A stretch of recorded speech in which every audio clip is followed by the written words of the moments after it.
তোর কান্না আমার সহ্য হয় না। তুই জেনে রাখ, আমি দুনিয়া থেকে বিদায় নিয়ে যাওয়ার পর আমার আত্মীয় স্বজনের মধ্যে সর্বপ্রথম তোর সাথে আমার দেখা হয়ে যাবে। ঠিকই 6 মাস পর, কয় মাস? 6 মাস পর মা ফাতেমা রাদিয়াল্লাহু তাআলা আনহা তিনি স্বপ্ন দেখছেন গভীর রজনীতে রাসূলুল্লাহ যেন কি খুঁজতেছেন তার ঘরের মধ্যে এসে। ফাতেমা রাদিয়াল্লাহু তাআলা আনহা বললেন, আব্বাজি ইয়া রাসূলুল্লাহ, আপনি কি খুঁজছেন? বলছে, মা তোকেই তো খুঁজছি। শোন, আমার একটা ওসিয়ত শোন। এই যে ভোর হবে, একটু পরে ভোর হবে, সুবহে সাদিকের আগে তুই সেহরি করবি তোর স্বামীর প্লেটে। স্বামীকে? হযরতে আলী রাদিয়াল্লাহু তাআলা আনহু।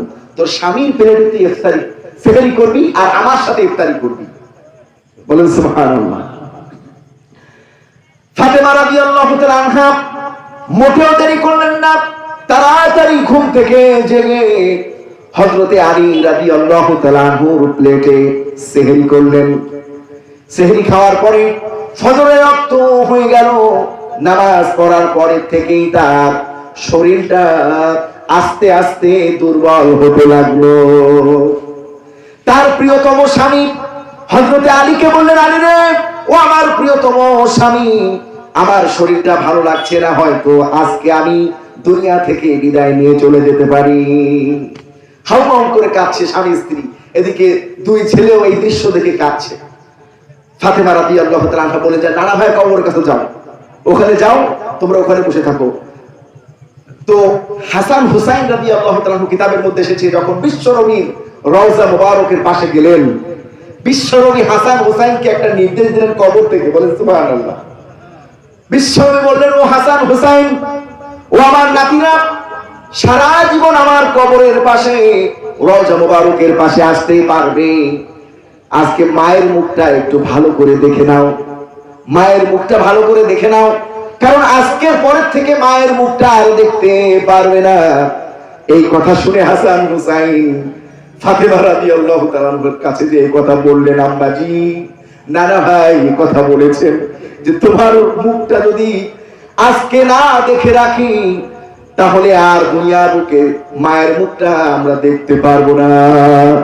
এই কথা শুনে 4 জন মিলে আরো হাউমাউ করে কাঁদতে শুরু করলো। ভাইরা আমার, বাবাজিরা আমার, আসর পেরিয়ে মাগরিবের সময় একটু রাত যখন গাঢ় হলো, ফাতেমা রাদিয়াল্লাহু তাআলা আনহা দুনিয়া থেকে বিদায় নিয়ে চলে গেল।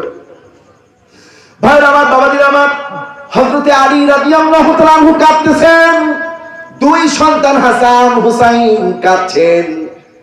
কে দাফন করবে, কে কবর খুঁজবে? কোন লোকজন নাই। বিশ্বনবী জনাবে মুহাম্মদুর রাসূলুল্লাহ আবু যর গিফারী রাদিয়াল্লাহু তাআলা আনহুর বাড়ির সামনে হাজির হয়ে গেলেন। প্রশ্ন হতে পারে, রাসূলুল্লাহ তো দুনিয়া থেকে চলে গেছেন, কিন্তু আবু যর গিফারী রাদিয়াল্লাহু তাআলা স্পষ্টভাবে বর্ণনা করেছেন, আমাকে রাসূলুল্লাহ ডাকলেন ঘরের বাইরে থেকে, ও আবু যর, ঘরে আছো নাকি? আবু যর বলেন, ইয়া রাসূলুল্লাহ, হে ইয়া হাবিবাল্লাহ, আপনি 6 মাস আগে দুনিয়ার মুখ থেকে বিদায় নিয়েছেন, আপনি আমাকে ডাক দিলেন। বিশ্বনবী বললেন, ও আবু যর, তাড়াতাড়ি যাও, আমার কন্যাটা দুনিয়া থেকে বিদায় হয়েছে, কবর খুঁজে যাও। ওরা 2 জনে 3 জনে মিলে পারবে না, তুমি তাদেরকে সহযোগিতা করো। বিশ্বনবী জনাবে মুহাম্মদুর রাসূলুল্লাহ সাল্লাল্লাহু আলাইহি ওয়াসাল্লাম এই কথা বলে তিনি আবার চলে গেল। আবু যর গিফারী রাদিয়াল্লাহু তাআলা তিনি কবর খুঁজলেন, এবং এই কবর খুঁজতে গিয়ে 3টা প্রশ্নের কথা কিতাবে আছে না? কবরের মাটিকে 3টা প্রশ্ন করেছিল কে? 3বার 3টা বিষয় বলেছিল।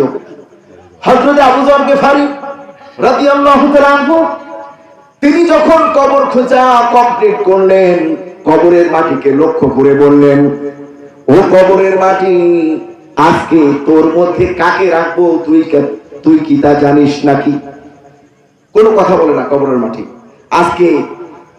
আজকে হাসান হুসাইনের মাকে তোর মাঝে রেখে যাব। কবরের মাটি কোনো কথা বলে। আজকে হযরত আলীর প্রিয়তমা স্ত্রীকে তোর মাঝে রেখে যাব, কবর কোনো কথা।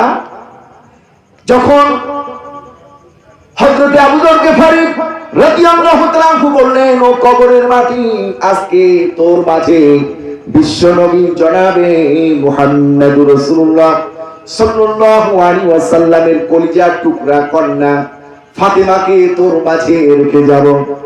সঙ্গে সঙ্গে আল্লাহ পাক কবরের জবানটাকে খুলে দিলেন। কবর বলল, হাসান হোসেনের মাকে চিনি না, আলীর স্ত্রীকে চিনি না, বিশ্বনবীর কন্যাকে চিনি না। আমার মাঝে যে আমল নিয়ে আসবে সে ভালো থাকবে, আর আমার মাঝে আমল না নিয়ে আসলে তার অবস্থা চূড়ান্ত হয়ে যাবে। এই ঘটনাটা নিয়ে ইখতিলাফ রয়েছে, কিন্তু শিক্ষণীয় ঘটনা। কি ঘটনা? শিক্ষণীয় ঘটনা। কবর কাউকে বুঝবে না কোন দলের লোক, বুঝবে? বাংলাদেশে যে দলের লোক মরুক না কেন বলা হয় বিসমিল্লাহি ওয়া আলা মিল্লাতি রাসূলিল্লাহ। কথাটা